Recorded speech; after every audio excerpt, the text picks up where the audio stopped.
A day in my life as a feeling content creator, mapapasabi ka na lang talaga ng, ay, feelingera! Hep hep hep!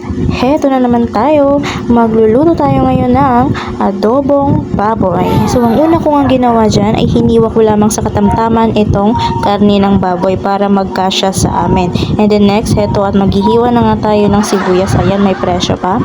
Sibuyas at bawang. Ayan, hindi nga pala natin gamit ang microphone natin kasi nga nakalimutan ko siyang i-charge. So ngayon, pahirapan na naman akong mag-voice over. Kasi madami na namang maingay sa paligid, lalo na yung mga aso, mga bata naglalaro sa labas, kahit gabi na ay naapo. So heto, susunod naman nating hiwain itong patatas at ang carrots. So ayan, after ko nga mabalatan itong carrots ito at ginagawan ko siya ng design. O diba, ang dami niyang alam.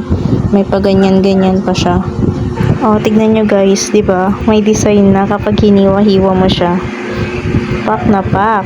So sunod naman natin itong red na bell pepper. Ayan, tatanggalin ko lang dito yung buto niya para hindi tumubo sa katawan namin. Chares.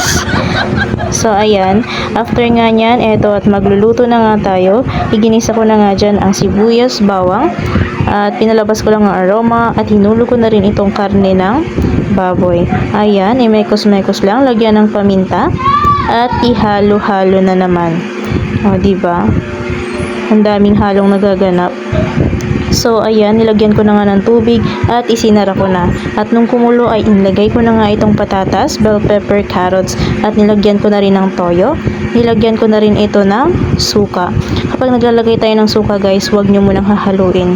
Takpan nyo muna. Ayan, lagyan muna natin ng magic sarap pala bago natin takpan. So ayan, halu-haluin natin. Antayin lang nating maluto itong patatas, carrots at ang bell pepper. So ayan, luto na nga ang ating adobo. Heto at titikman na ni auntie nyo. O diba, perfect. Syempre ako nagluto niyan eh. Ayan, hanggang dito na lang. Thank you for watching.